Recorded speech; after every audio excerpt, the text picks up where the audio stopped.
मान्छेले यसरी नै देश चलाउनु भयो भने हेर्नु होला भगवानले उहाँलाई यहाँभन्दा धेरै माथि पनि लान सक्छ। जसमा कुलमान घिसिङ प्रधानमन्त्रीको भविष्यमा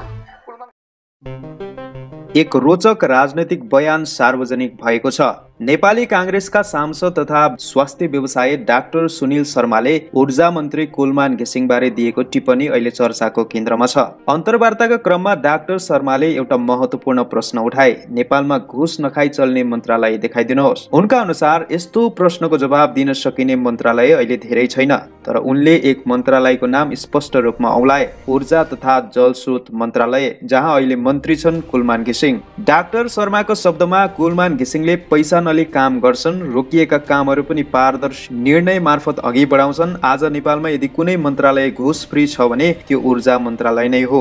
यति मात्र होइन, डाक्टर शर्माले अर्को ठूलो बयान पनि दिए। उनी भन्छन्, यदि कुलमान घिसिङ नेपालका प्रधानमन्त्री बने भने म सबैभन्दा पहिले दियो बालेर खुसी मनाउँछु। भलै म कांग्रेसको कार्यकर्ता हो, तर देशको लागि इमानदार व्यक्ति प्रधानमन्त्री बनोस् भन्ने मेरो चाहना हो।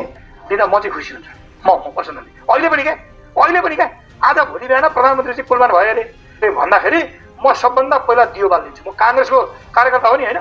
उनको यो बयान कांग्रेसभित्रको राजनीतिक दायरा भन्दा धेरै पर पुगेको टिप्पणीको रूपमा लिएको छ। एक कांग्रेस नेता खुलेर अर्को पार्टीका लोकप्रिय व्यक्तिको प्रधानमन्त्री उम्मेदवारीप्रति समर्थन देखाउनु यो सामान्य घटना होइन। डाक्टर शर्माका अनुसार कुलमान घिसिङले व्यवहारिक निर्णय क्षमता, पारदर्शिता, घुस रहित प्रशासन र परिणाममुखी काम देखाएका छन्। यही कारणले देशले यस्तो नेतृत्वप्रति आशा राख्नु स्वाभाविक भएको उनले बताएका छन्। यो अभिव्यक्ति बाहिरसँगै राजनीतिक वृत्तमा बहस सुरु भएको छ के वास्तवमै नेपालमा कुलमान घिसिङ जस्तो टेक्नोक्रेट, इमानदार र डेलिभरिट फोकस व्यक्तिलाई राष्ट्रिय नेतृत्वमा ल्याउने समय आएको हो?